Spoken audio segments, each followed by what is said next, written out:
लगी ठाकुर साहब। खुश रहा। पारो ठाकुर साहब के प्रणाम जी, करा। प्रणाम मालिक। प्रणाम मुंशी जी। गोड़ लगतानी मालकिन। पाए लागी मलकिनी। ए खातिर एक बार मिले के पड़ी। समय निकाल ले हमनू। चल का हो जी आज तू दोनों एक साथे। प्रणाम मालिक। प्रणाम मालिक। प्रणाम। मालिक ई दोनों एक दूसरा से बहुत प्यार करेले आ शादी करे के चाहता रे। ई खातिर हमनी के मंदिर जाके पंडित जी से दिन दिखा के औले बानी। मालिक रउआ के आशीर्वाद के बिना ई गांव में कोनो शादी तब पूरा ना हो सकेला। रउआ से निहोरा बा कि रउआ आशीर्वाद दी कि ई दोनों के शादी अच्छा से पूरा हो जाए। शादी के तारीख निकाले के समय ध्यान में ना रहे। जब सब काम अपने मन से कर ले बाड़ा तब हमरा बीच में काहे डालत बाड़न। हुक्म बजावे खातिर। मुनीम जी जी मालिक। कहती इनका लोग इनसे अभी के अभी हमरा नजर से दूर चल जाओ। ठाकुर साहब के मूड ठीक नहीं है, तू लोग अभी जा। बाकी मूड ठीक हो जाई तो हम बुला ले हैं? जा।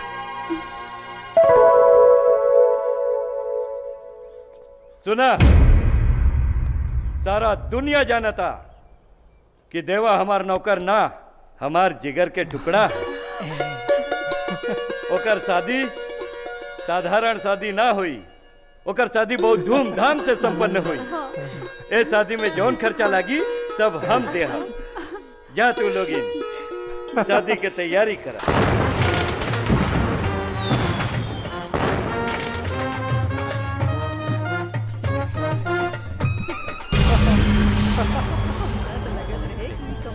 है ना करी देखा था कितना सुंदर लगा था।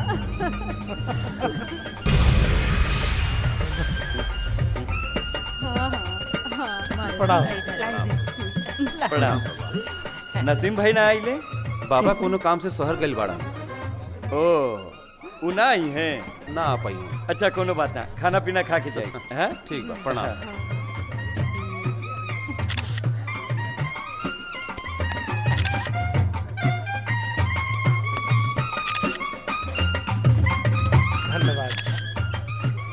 मुनीम हाय देखा देवा आ गई। बुझाता पारो भौजी के आचरा से छुट्टी मिल गई बा। का हो पहले से आ रहा बानू। हाँ बोला बोला। हाँ बोला। राम राम राजा भैया। का राजा भैया हमरा से नाराज बारा? अरे कोनो गलती हो गई तो सजा दे दा, बाकी ऐसे हमरा से मुंह ना मोरा। लौकत नहीं खे, बाल्टी में पानी भरल पिया। सोचनी दो चार गो हैंडल और मार दे। रह दा हमरा नहावल हो गए।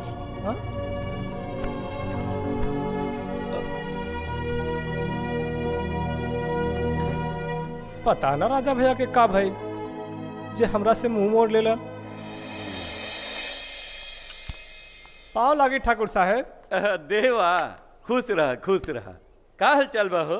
घर में माई लुगाई सब ठीक बाड़ी ना? राहुल आशीर्वाद से सब ठीक बा।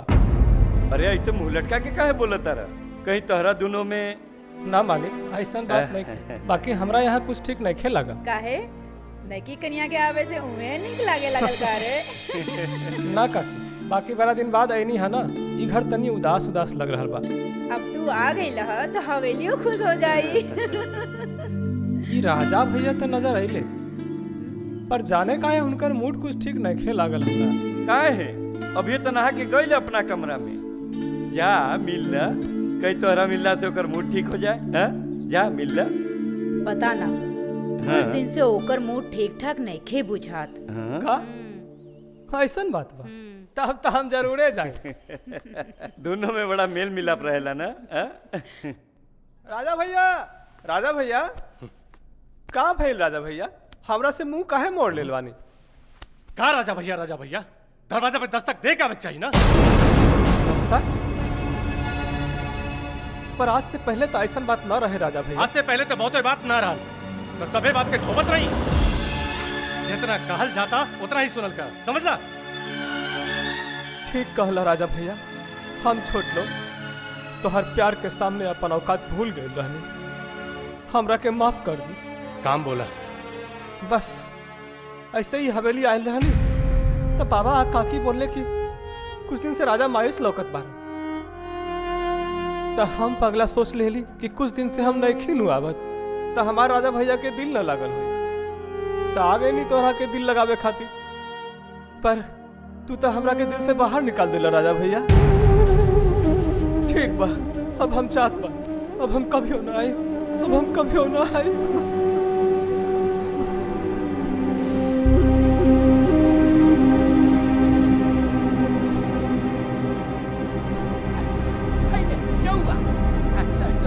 आगे चल। हाँ देख, आवा, चला, बुझाता ये घर से हमर दाना पानी खत्म हो गए। देवा, ई राजा भैया के कमरा से रोते निकलता, जरूर कोनो भितरिया बात बा।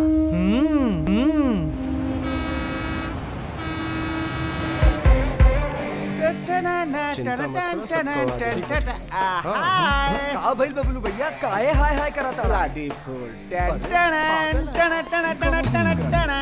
हाय। का बबलू भैया ठीक बा ना? एकदम झक्कास, बढ़िया से चिल्ला रहा है ना। हाँ, डंग डंग डंग डंग। देवा, अरे हाँ बोलो बबलू। और सुना बा, मुंबई के का हाल बा हो? अरे जैसा यहाँ वैसे मुंबई का हाल। अरे सुना है कि तू शादी कर लिया है। आहा, तू तो बड़ा तेज निकला रे। क्या करारी पटाया है तूने। अरे रहे भी दाई कुल बात। सुनली हम मुंबई बड़का शहर बाटे, तू तो एकदम से बड़का लोग जैसन बन गए वहाँ जाके हो। करेक्ट, बिल्कुल सही कहा तुमने। अरे मुंबई में क्या नहीं है अपन के पास, गाड़ी मोटर मकान बिल्डिंग सब कुछ है। और इधर क्या है? आखा मुंबई अपने को बबलू भाई कहता है। बबलू ब्रोकर उर्फ बबलू भाई। अलाउद्दीन के चिराग हाथ लग गए का हो? बस ऐसा ही समझो। कुछ चाहिए हैं? चाहिए। चिंता नहीं करने का, अपन को बताने का ना। अपन मुंबई जाएगा तो तेरे वास्ते लेकर आएगा। अरे तेरे वास्ते और तेरी बीवी के वास्ते, यानी मेरी भाभी के वास्ते हैं। अरे लावे के तो कुछ नहीं खे, पर सोच रहल बानी। अरे सोचने का नहीं, भाभी को अपने संग वहाँ लेकर चलने का और अक्खा मुंबई घुमा देने का। हाँ। अरे यहाँ अपन ठिकाना नहीं खे, अब भाभी के कहाँ लेके जाई? अरे हम वहाँ घूमे के ना, कमावे ला जाए चाहते हैं। तो इसमें चिंता क्या करने का, अपने साथ चलने का और एलबी ऑफिस में काम दिलवा देगा। LB office? वो क्या होता है रे? देख, अब सब बात इधर जान लेगा नहीं ना। देख, तुम्हें अगर देवा से देव साहब बनना है तो मैं तेरे घर पे कल आएगा। हाँ? इसी बहाने भाभी से मुलाकात भी हो जाएगी और भाभी से परमिशन भी दिला दूंगा। हाँ, ठीक है? कल तैयार रहने का।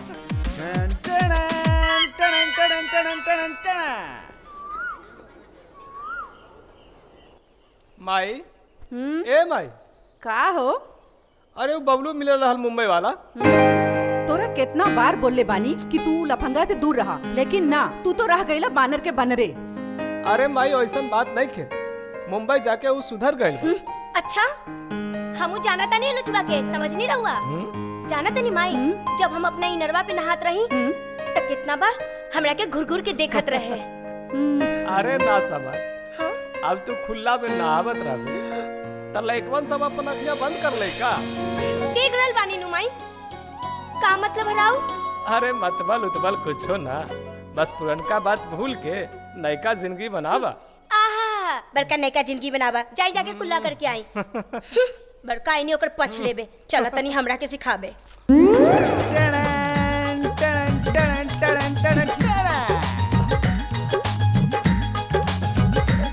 बबुलवा देवा के घर में का करे आइल बा हो? कहा त चढ़ जाई ससुरा, चढ़े बाद में पहले चल के सुनल जाई कि का बात बा। नमस्कार काकी। खुश अरे रहा। बबलू, अभी हम माई से तोहरे बारे में बात करते हैं। अपन के बारे में ऐसा क्या? अरे आबा, ई कुर्सी पर बैठी, ई कुर्सी पर।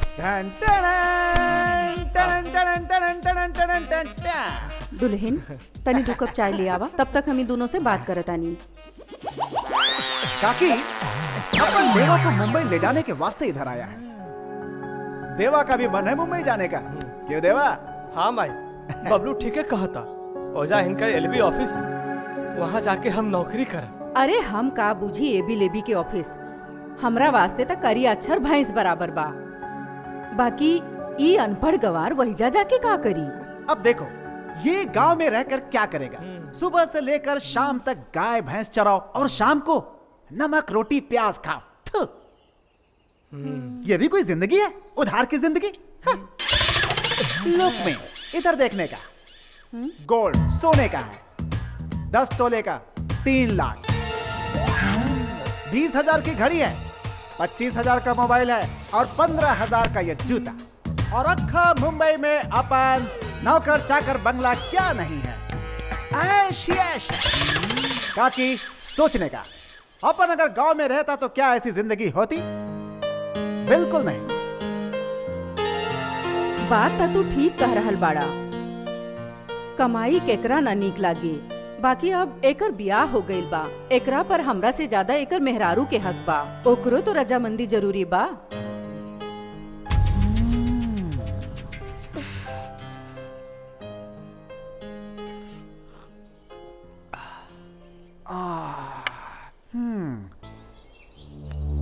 देवा।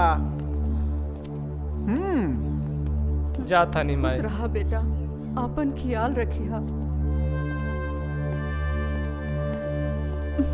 प्रणाम। प्रणाम।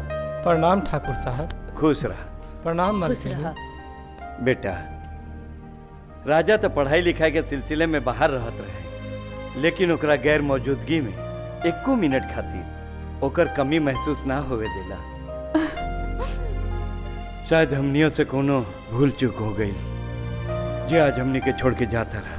चल, दुनिया में सब केहू के अपन अपन सपना हो खेला। जा, खूब मेहनत से काम करिहा, खूब तरक्की करिहा, बाकी हमनी के भुला मत जाइहा। ना बेटा परदेश जाता तो खाली हाथ भेजब? ना ना, कबो ना होई। हैला रख ला। ये का कर रहल बानी ठाकुर साहब? ऐसा ही रवा के बारा एहसान बा हमने ऊपर। अब और ना। अरे देवा, रख ले रख ले, ये रुपया ही परदेश में काम आएगा। रख ल बेटा, बबलुआ ठीके कहा था। हाँ। कि परदेश में पैसा बहुते काम आवेला। ला बेटा।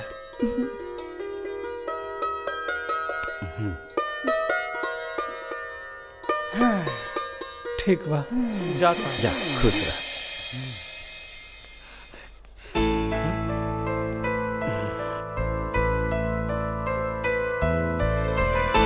ये अंगूठी पहन ली। ये का कर रहल बारू तारो? एकर जरूरत नहीं थी। पहन ले, पहन ले। अरे भाभी प्यार से दे रही है, पहन ले। ये अंगूठी ही परदेश में भाभी की याद दिलाएगी। एक बार और सोच ली ना, हमार मन नहीं के मानता जी। देखी, ये कोनो काम धंधा शुरू करी ना, रहुआ जे कमा के देव ना, हम वही में जिंदगी काट ले, मगर घर छोड़ के ना जाए जी।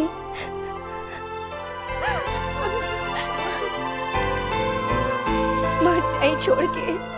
अब जाए के बेरा में हमरा के रोका मत पाओ। हमरा चाहिए ना जी।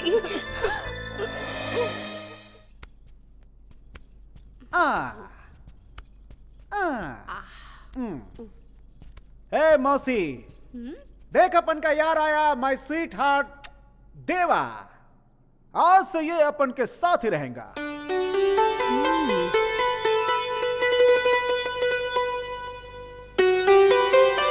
अरे ये तो कच्चा केला रे, कहाँ से तोड़ के लाया से? ये अपने ही बगीचे का है।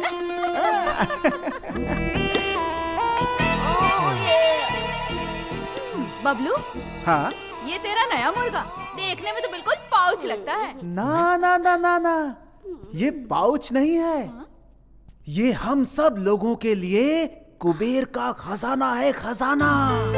देखने में तो ऐसा नहीं लगता।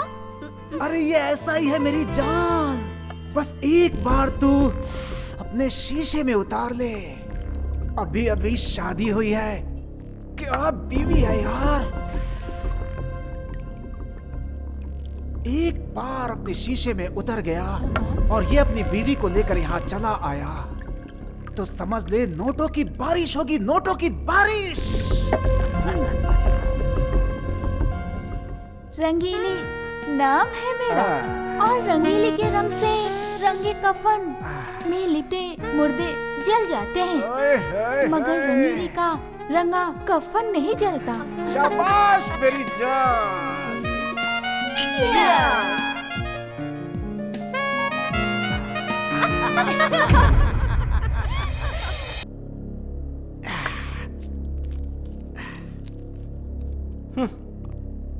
आदमी हवे की राक्षस, भोरे भोर ना मुंह धोब लेना। देख देवा, इसे कहते हैं जिंदगी। ऊपर से मुंबई वाली जिंदगी। यहाँ जीने के लिए पीना पड़ता है और पी पी के जीना पड़ता है। इसीलिए तू भी पी। अरे सोचता अरे क्या ना, है ना। मेरी जान? पी, अरे। अरे पी ले मेरी जान।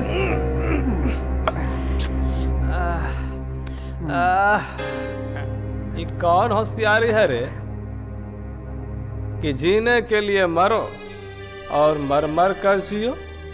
साला एकरा से बढ़िया तो एक के बार में खलास।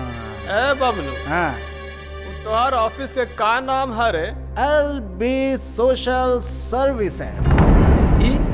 LB सोशल सर्विसेज का होता है रे? हिंदी में बता ना। तो सुन, L माने लेडीज, माने औरत, B माने ब्रोकर, माने दलाल। दलाल? समझा? तू औरतन की दलाली करेले? गांव में तब बड़का बड़का हाकत रहले कि मुंबई में लोग हमरा बबलू बाबू कहे। छे ना बता हमरा तोहरा पर ससुरा भरुआ दलाल।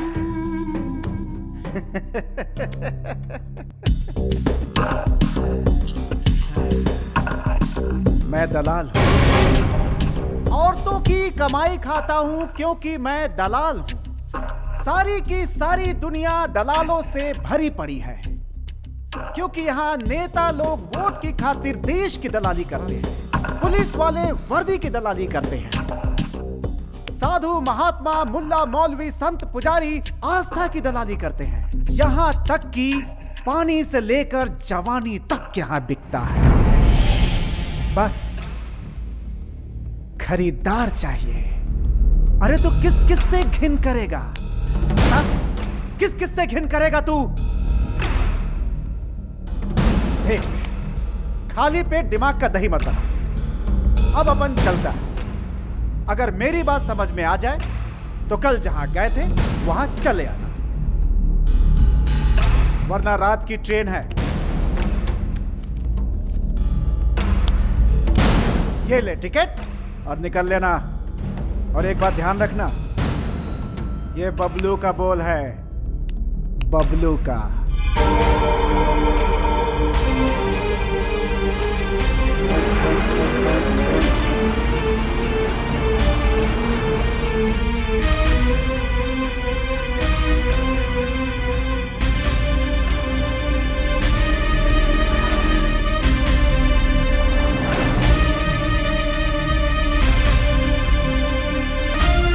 प्रणाम सरकार।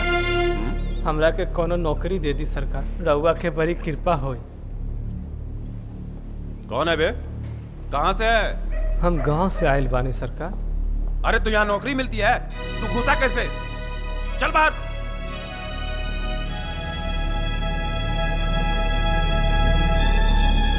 ना जाने कहाँ कहाँ से लोग चले आते हैं। क्या बोले? प्रणाम सरकार। कौन है बे तू? क्या चाहिए? सरकार नौकरी चाहिए। अपनी शकल सूरत देखी आईने में। चल भाग, आगे जा।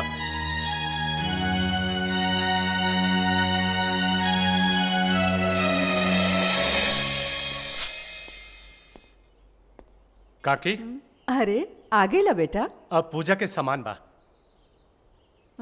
हमार हाथ निक नइखे। आ तू भीतरे चल जा, दुल्हन होखी ओकरे हाथ में दे दिहा। ठीक बा।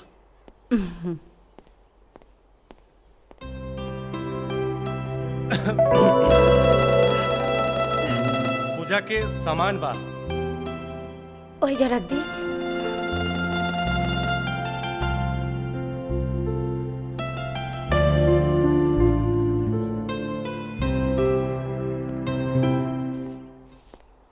काकी रख देनी।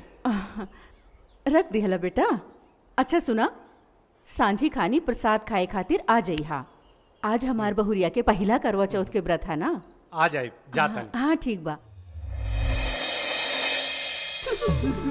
कहल जाला कि व्रत के कैला से भगवान हमनी के पति के लंबा उम्र देवेले और हमनी सबके भगवान से प्रार्थना बा कि भगवान हमनी के पति के लंबा उम्र देस।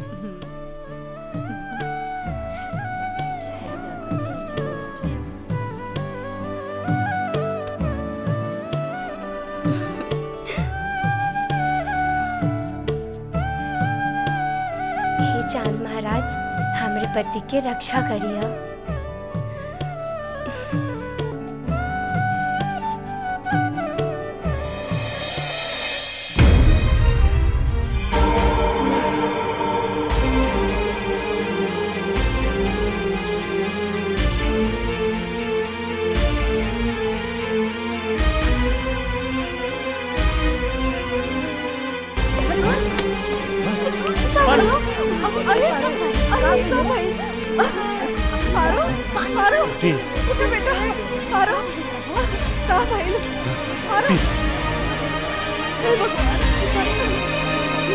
अरे देवा के माई बाहर निकला बाहर। क्या बात बा साहूकार जी? ये भोरे भोरे कौने देवता के गोहरावतानी? अरे देवता के ना, लक्ष्मी मैया के बुला रहल बनी। लक्ष्मी मैया के 10,000 रुपया लेके बैठल बाड़ी और 10 रुपया भी ले सुध ना दिला सर।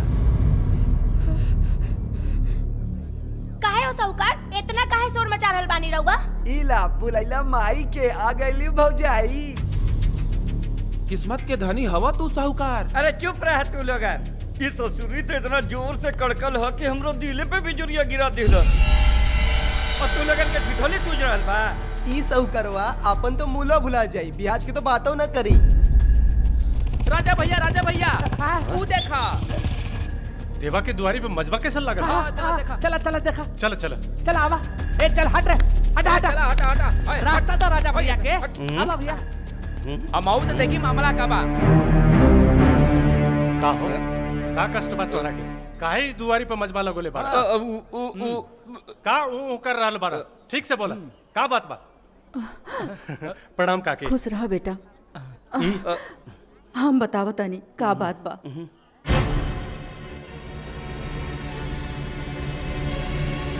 अच्छा तो बस इतने बात? तू जानत बाड़ा कि देवा मुंबई गल बाड़न त तू कर्जा वसूले खातिर एहजा आ गेला। ई लोग चुके हन कल 10,000 रुपया के बाद त तू हमरे यहाँ ले जाइए, ठीक बा? जी राजा बाबू, ठीक बा। चलो रे।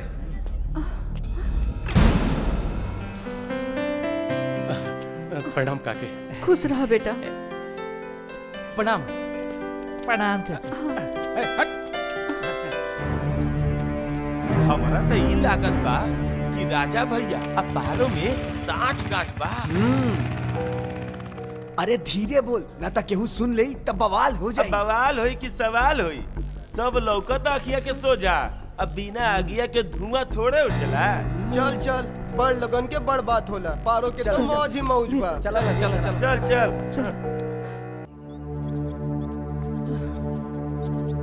इहो बेचारी के बुढ़ापा में दुखे लिखल रहे। एक तो बुढ़ापा के दे, ऊपर से बेटा पुतो दुन्नू नालायक निकलल बा। ठीक है कहा तारू बहन, इनकर बेटा मुंबई में कोनोड़ार के साथ मुकरिया करता। हुआ बेटा मजा मारत होई और यहाँ बहुरिया ठाकुर के बेटा के साथ चांदी काटत।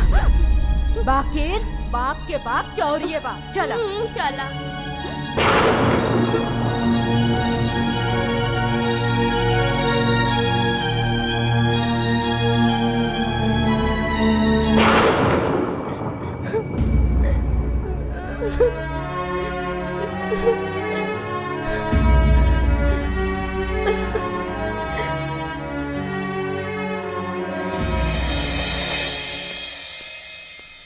बबलू,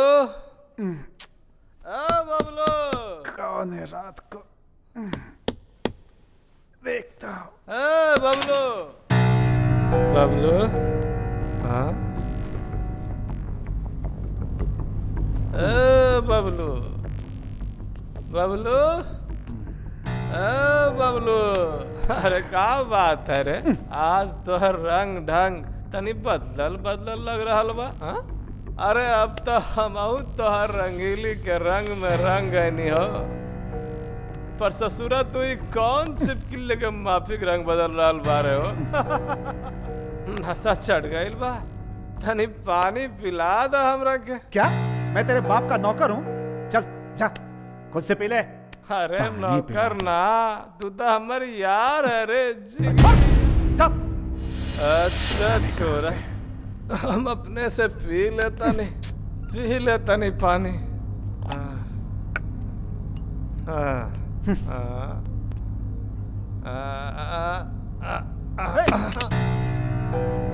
ये लो, एक सुराही थी वो भी लाट साहब ने फोड़ दी, और वो ससुरा मकान मालिक सुबह सुबह कह गया है कि कल भाड़ा दे देना, नहीं तो नाड़ा ढीला कर देंगे। क्या बोले तू? मकान मालिक आयल रहे, पर हम तो तोरा के देले रहने 10,000 रुपया। शेखी तो ऐसे बघार रहा है जैसे 10,000 नहीं 10 लाख दिया हो। ऐसन गांव से लेकर मुंबई तक में तेरा तन ढकने तक अपन का सब कुछ खत्म हो चुका है। 10,000 नहीं, अब 10 रुपया भी नहीं बचा है। अब तुझे ढूंढने के लिए मेरे पास औकात नहीं है। अब जा, बहुत मौज कर लिया, अब जाके नौकरी ढूंढ, नहीं तो खुद को बेच दे। पर बबलू, हम तो खोज रही है ना नौकरी। तू तो उस रंगीली के पीछे पीछे घूमता रहता है और कहता है नौकरी ढूंढ रहा हूँ। अच्छा एक बात बता, तू नौकरी ढूंढ रहा है तो नौकरी मिली?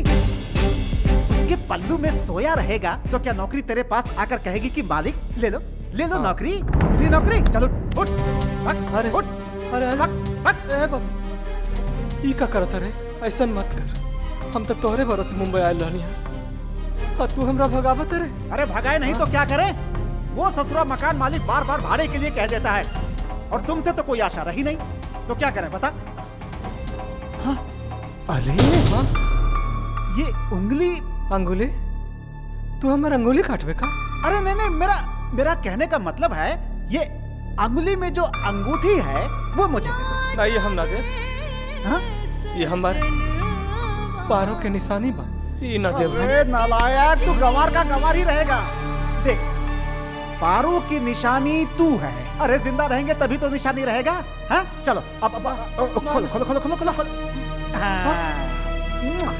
मेरी जान।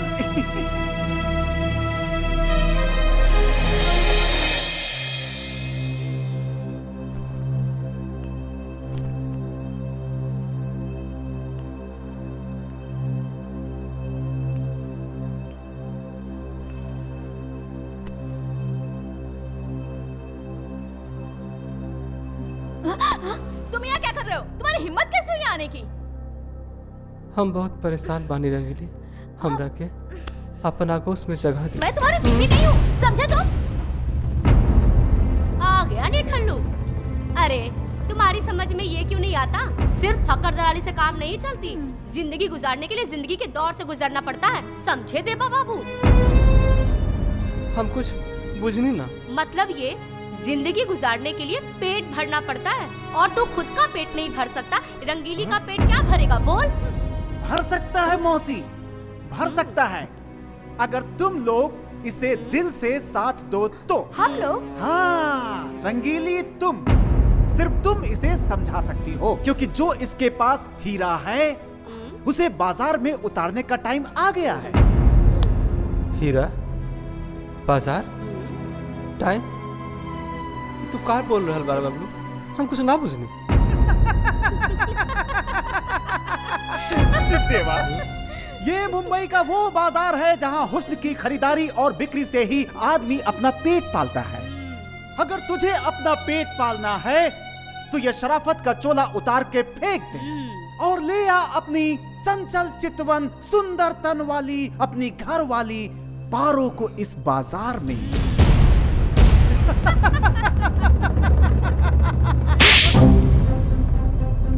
बाजारू नचनिया साचे केहू कहेला, बाजारू चीज के केहू भरोसा नहीं के। जहाँ प्यार के नाम पर जहर पिला दियल जाला।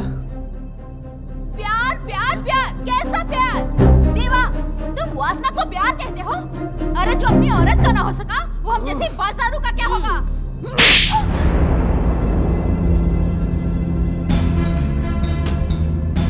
ठीक कहत रही पारो। अरे तू लुच्चा का लुच्चा ही रह गया रे। और तू ठीक कहत रहला। अरे पानी से लेकर जवानी तक सब बिकता है यहाँ। ये हुस्न का बाजार है, मगर तल्ले का नहीं कोई खरीदार है। अरे ई बाजार में भी वेश्या ही बिकाले, तल्ला ना। तल्ला कहीं का तू है ऐसी जिंदगी पर। अरे रुक, जाने दे मौसी, जाने दे उसे।